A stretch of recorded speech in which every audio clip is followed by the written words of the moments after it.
Bienvenidos, esto es Radio Sefarad y estas son las noticias. Comenzamos con los titulares de hoy. El hijo de Netanyahu fue blanco de un complot iraní para asesinarlo en Florida y desde entonces ha regresado a vivir a Israel. La Casa Blanca presenta al Congreso el acuerdo nuclear saudí, pero insiste en que Riad reconozca a Israel. Rubio afirma que por ahora no habrá una nueva ofensiva contra Irán, ya que Estados Unidos se centra en la presión económica. En una inusual advertencia, el Consejo de Paz insta a Israel a limitar los disparos en Gaza a amenazas genuinas.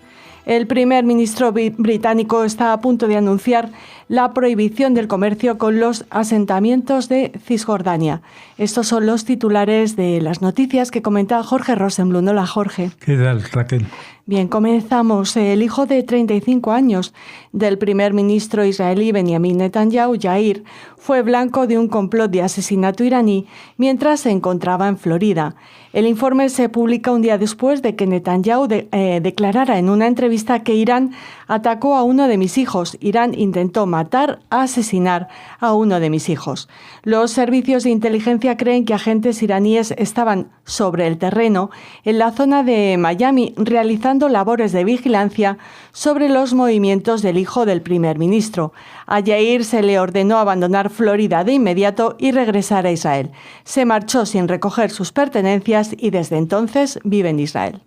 Bueno, como ven, es una noticia que su origen está ya hace tiempo.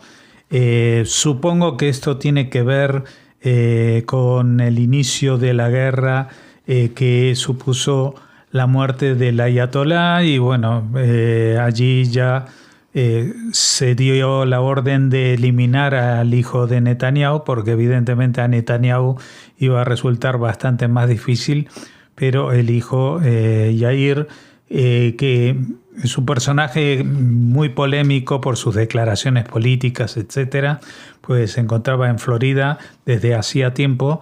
Y cuando los servicios de inteligencia estadounidenses y israelíes detectaron esta amenaza, pues lo trajeron rapidito a casa y allí se encuentra y solamente ahora se ha dado a conocer este caso. Continuamos. El presidente estadounidense Donald Trump ha enviado al Congreso una propuesta de acuerdo con Arabia Saudí sobre energía nuclear civil, al tiempo que insiste en que el pacto solo se aprobará si el reino normaliza sus relaciones con Israel.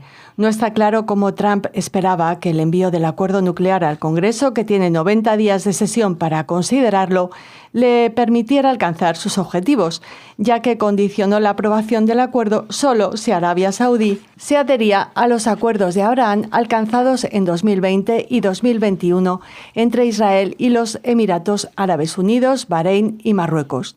Días después de aceptar el acuerdo nuclear con Arabia Saudí en julio, Trump, que trabajó en un pacto similar durante su primer mandato, estableció la normalización como condición para que entrara en vigor.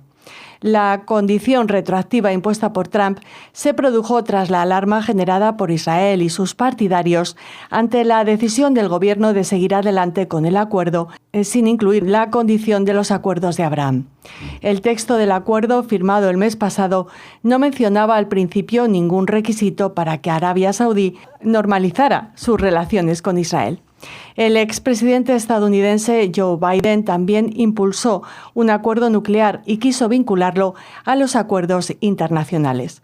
Los diplomáticos creían que Riad estaba cerca de normalizar las relaciones con Israel en 2023, pero la ofensiva de Hamas contra el país el 7 de octubre de 2023 y la posterior guerra de Gaza cambiaron el panorama. Arabia Saudí ha exigido un camino irreversible hacia un Estado palestino antes de reconocer a Israel, algo que el gobierno del primer ministro Benjamin Netanyahu ha rechazado de plano. El acuerdo nuclear a 30 años contempla la construcción de reactores AP1000, un proyecto valorado en decenas de miles de millones de dólares que beneficiaría a Westinghouse, propiedad conjunta de la canadiense Cameco, y Brookfield Asset Management. Bueno, el tema de Arabia Saudí se complica. A Trump le interesa muchísimo este acuerdo porque le supondría una inyección de dinero brutal a las arcas de Estados Unidos, Pero Israel ha puesto el grito en el cielo cuando se enteró de que se iba a firmar un acuerdo de cesión de energía nuclear sin que se presionara a Arabia Saudita para adherirse a los pactos de Abraham.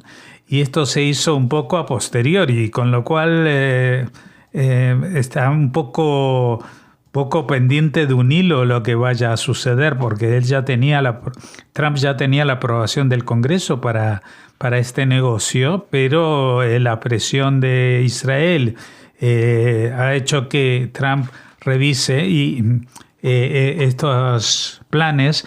Y también lo que habíamos comentado, creo que fue ayer mismo, un acuerdo de una nueva organización, Arabia Saudita, Turquía y Pakistán, pues no son los mejores amigos de Israel. Y con esto, pues Arabia Saudita da una especie de paso atrás, es decir, sí se compromete con Occidente, con Estados Unidos.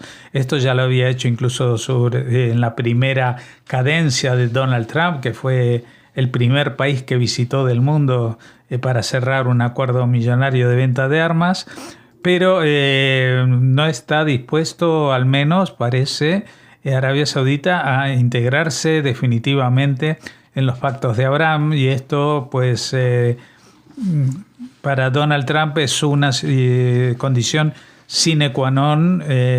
Esperemos que así siga siéndolo, porque en los últimos meses hemos visto que ha dado algunas señales contradictorias respecto a su cercanía o la amistad que puede mantener con Israel y sus intereses defensivos. El secretario de Estado estadounidense, Marco Rubio, comunicó a sus homólogos de todo el mundo que Washington no prevé lanzar nuevos ataques ofensivos contra Irán, ya que la administración Trump está centrando su atención en la presión económica y en el restablecimiento del tráfico marítimo a través del Estrecho de Hormuz, aunque Rubio no descartó una acción militar estadounidense si Irán inicia nuevas hostilidades. El cambio de enfoque se produce cuando Washington impone nuevas sanciones a Teherán e impulsa la normalización del tráfico a través de esta vía marítima vital. Al mismo tiempo, Irán advirtió que el estrecho permanecerá cerrado, a menos que Estados Unidos ponga fin a la guerra, casi 6 meses después de que Estados Unidos e Israel lanzaran su ofensiva y cumpla con los compromisos que, según Teherán, Washington violó de acuerdo con un memorando de entendimiento de junio. El secretario del Tesoro estadounidense, Scott Bessent, anunció el lunes nuevas sanciones contra Irán, a las que calificó de asfixia económica, advirtiendo que los países que no apoyen la campaña económica estadounidense participarán en el aislamiento de la República Islámica.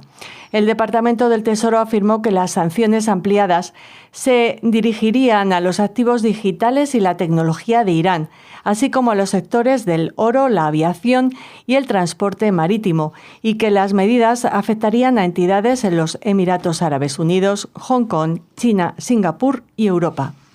Bueno, por una parte lo que Rubio afirma es que Estados Unidos no va a actuar militarmente a menos que haya un ataque directo de Irán a sus intereses o a sus fuerzas en la zona. Pero por otra parte advierte de que esta situación podría cambiar y esta sensación se refuerza con las declaraciones de Bessent, que habla de cuáles son las armas, entre comillas, que ahora utilizará Estados Unidos para presionar a Irán y que los llevarían, según él mismo los calificó, a una asfixia económica. Y no solamente que serían medidas contra Irán solamente, sino también contra las entidades que más están en contacto, los países que más están en contacto con la cuestión económica de este país. Y llama la atención que estos intereses económicos afectarían en primera medida justamente a Emiratos Árabes Unidos, que se encuentra en este momento en una situación donde la economía pasa a un segundo plano porque está con una amenaza a su propia existencia, a la defensa de su territorio por parte de Irán. Así que yo creo que en ese sentido igual Emiratos Árabes Unidos se va a plegar a este plan de Estados Unidos y va a abandonar las cuentas que tiene el Irán en ese país, pero seguirán vigentes y posiblemente bajo peligro de problemas con Estados Unidos, China, pero no solamente China, sino también Hong Kong, que ya saben que de alguna manera ya forma parte de China desde hace más de un cuarto de siglo. Singapur, que está más cerca de China que de Europa, pero que gran parte de su economía depende de ese gigante, y la propia Europa. Es decir, que aquí hay una amenaza de la administración Trump que puede llegar a influir incluso, como comenta esta noticia, en cuestiones económicas y de comercio de Europa. Un funcionario de la Junta de Paz, respaldada por Estados Unidos, hizo un inusual llamamiento el martes para que Israel cumpla con el alto el fuego en Gaza y limite los ataques a amenazas inmediatas, incluso mientras el jefe del Estado Mayor de las Fuerzas de Defensa de Israel, el teniente general Eyal Zamir, prometía que los asesinatos selectivos de terroristas del 7 de octubre continuarían hasta que todos ellos fueran eliminados.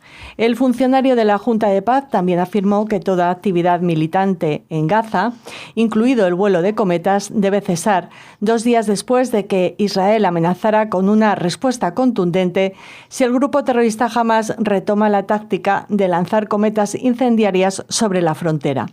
Este comunicado se produjo después de que Israel apelara a la organización por el aumento de cometas lanzadas desde Gaza en los últimos días.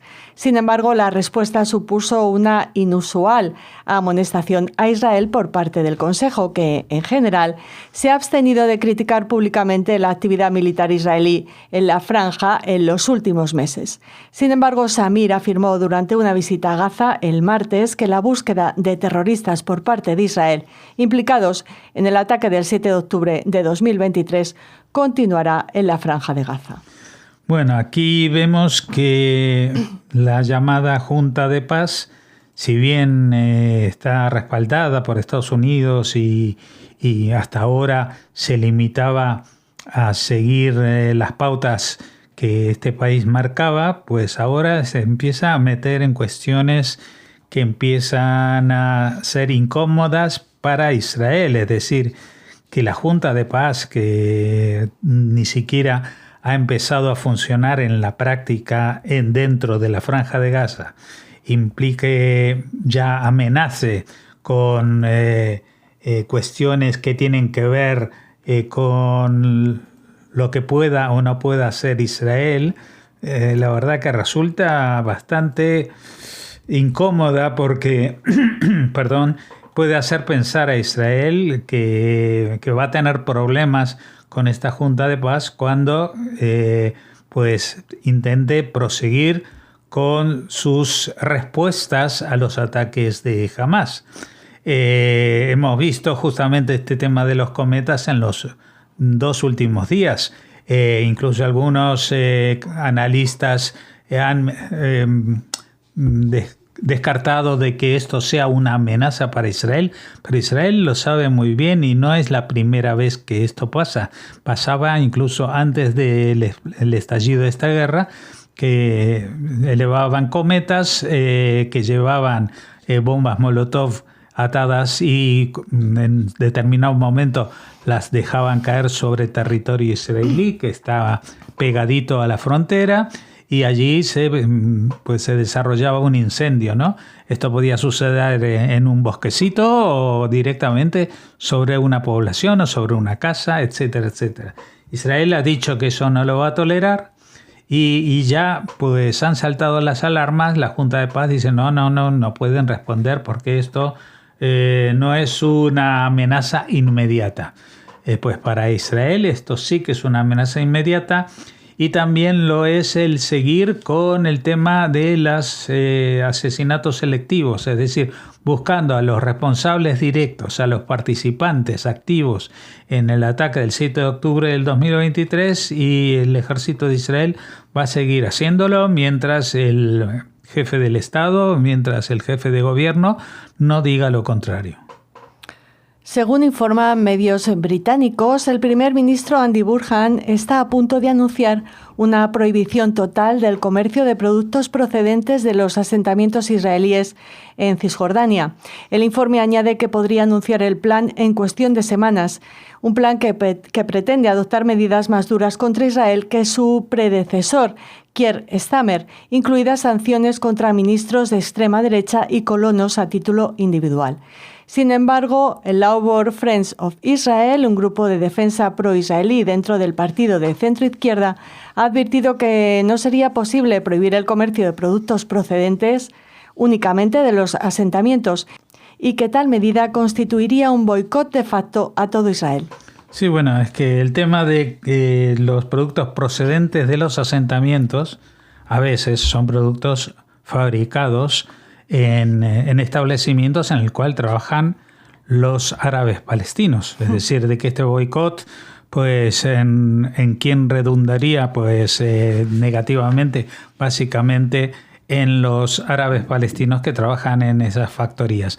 Pero más allá de eso, ¿cómo se va a distinguir cuando un producto se ha fabricado en una determinada parte de Israel o en otra determinada parte de Israel? Las etiquetas con los productos que salen de Israel dicen Made in Israel, no dicen Made in the Territories o otra señal que indique. Y si van a boicotear a las empresas que están situadas en los territorios, pues ahí entonces, yo qué sé, si alguien vende Coca-Cola en los territorios, ¿van a prohibir a Coca-Cola en el mundo? O si Estados Unidos vende en esa zona o compra en esa zona algún otro producto, ¿eso va a significar que tienen que boicotear a todo Israel? ¿Y cómo se haría un boicot solo a una parte de esa zona? Bueno, la verdad que este tipo de iniciativas de boicot, de BDS, siempre han fracasado. Es decir, o se boicotea a todo lo israelí, y de ahí estamos a un pasito de boicotear todo lo que tenga que ver con el judaísmo, y esto lo hemos visto en los últimos 3 años, lo hemos vivido muy en directo y lo seguimos viviendo porque el antisemitismo se ha disparado incluso en países tan lejanos de Israel como la propia España. Es decir, que hoy en día, pues en España, cosas que no tienen nada que ver con Israel. Por ejemplo, aquí en Radio Sefarat, si ustedes nos conocen y nos escuchan, hace tiempo saben que hemos anunciado en la agenda muchas actividades que tenían que ver con la cultura judía en España y que llevan los últimos años sin realizarse. Los organizadores evitan cualquier mención, no solamente de los judíos, de Israel, sino también de los judíos, cuando organizan eventos culturales. Por ejemplo, el Festival Internacional de Música Sefardí de Córdoba. Vamos a ver si este año se va a realizar o no, pero lleva 2 años sin hacerse. Claro, y no es un festival de música israelí. No. Por no hablar de los festivales de cine israelí, ¿no?, que organizaban, por ejemplo, en Segovia, en colaboración con la Embajada de Israel en nuestro país, o los problemas que tuvo Seret. Sí, esto la verdad que yo creo que Inglaterra, bueno, el Reino Unido, con este nuevo primer ministro que con todos los problemas que tiene el país, de lo primero que se ocupa es de ver cómo se va a boicotear a Israel. La verdad que irónicamente tendríamos que decir, llama mucho la atención lo importante que supone para el Reino Unido el tema de Israel y los judíos, pero la verdad que ya la ironía se nos acaba y hemos visto a el anterior gobierno de los laboristas ingleses pronunciarse la verdad, con expresiones directamente antisemitas que llevaron a descabezar al que entonces era líder de los laboristas. Starmer, que está casado con una judía, dicho sea de paso, pues fue un poco más suave en ese sentido, pero también duró menos que nada, ¿no? O sea que ya ha sido reemplazado. No por el tema de Israel, pero por el tema de Israel esto ha sido un granito de arena más que ha añadido por el no haber sido tan contundente en castigar a Israel. Vamos a ver qué pasa con Andy Burnham. En Inglaterra, en el Reino Unido nuevamente, pues hay una crisis de gobierno que ya se prolonga durante bastantes años, desde la decisión, casi diría yo, de salir de la Unión Europea. Han estado con muchos problemas y han estado gobernando los conservadores durante mucho tiempo, ahora el centro izquierda, y me temo, para quien lo considere que es una amenaza, que esto va a traducirse en un desvío de la opinión pública del Reino Unido hacia opciones de ultraderecha. Terminamos aquí el informativo. Continúen escuchando, por favor, Radio Sefarat.